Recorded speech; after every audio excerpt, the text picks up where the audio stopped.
তেখেতক মঞ্চৰ ওচৰলৈ আহিবলৈ অনুৰোধ জনালোঁ।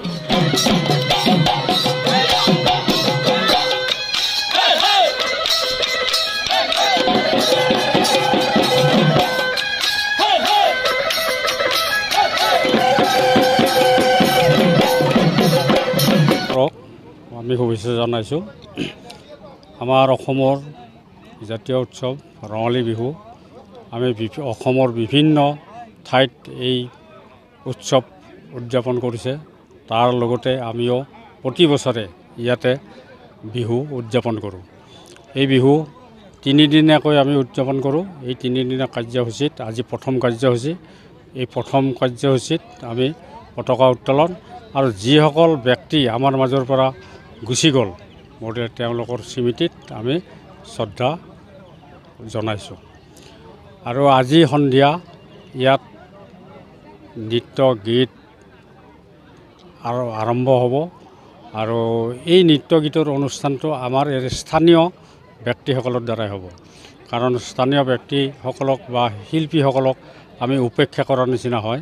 সেইকাৰণে আমি স্থানীয় শিল্পীসকলক আমি ইয়াত আজি আমন্ত্ৰণ জনাইছোঁ।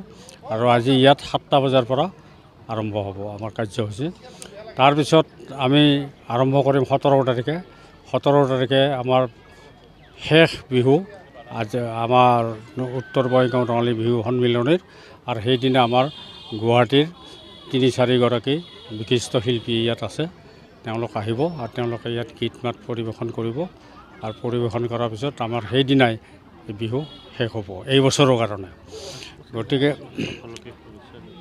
আৰু সেই বছৰে গ'লে আৰু বিহু উপলক্ষে আমি ইয়াত যিমানখিনি দৰ্শক উপস্থিত হৈছে আজি নাইবা তেওঁলোক ঘৰত আছে, বিহু আমি উত্তৰ বঙাইগাঁও ৰঙালী বিহু সন্মিলন তৰফৰ পৰা তেওঁলোকক আমি শুভেচ্ছা জনাইছোঁ, সেৱা জনাইছোঁ। আৰু প্ৰতি বছৰে যেন তেওঁলোকে ইয়াত বিহুত অংশগ্ৰহণ কৰিব পাৰে আৰু তেওঁলোকৰ দীৰ্ঘায়ু কামনা কৰি মই আজিৰ আপোনালোকৰ এই অনুষ্ঠানটোত ইয়াতে সামৰণি মাৰিছোঁ। আমাৰ হাৰানিধি চক্ৰৱৰ্তীদেৱ আছে, তেখেতে 2 এষাৰ ক'ব। নমস্কাৰ, সকলোকে বিহুৰ ওলগ জনাইছোঁ।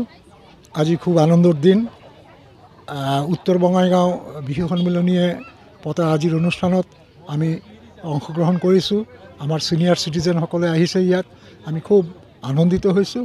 আৰু প্ৰতি বছৰ যেন এনেকুৱা অনুষ্ঠান চলিয়েই থাকে উৎসাহ আৰু উদ্দীপনাৰ মাজেৰে, সেইটোকে কামনা কৰিছোঁ। সকলোৰে মংগল কামনা কৰি মোৰ কথা শেষ কৰিলোঁ ইয়াৰে। বিহুতি আপোন বাপতি সাহোন, বিহুতি অসমীৰে প্ৰাণ, এনেকুৱা বিহুতি নেপাতি থাকিলে হেৰাব জাতিৰে মান।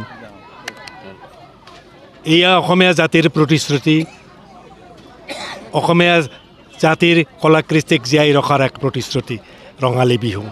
এই ৰঙালী বিহুত আমি আটাইকে, আমি জ্যেষ্ঠসকলে কনিষ্ঠসকলক আমি আশীৰ্বাদ জনাইছোঁ।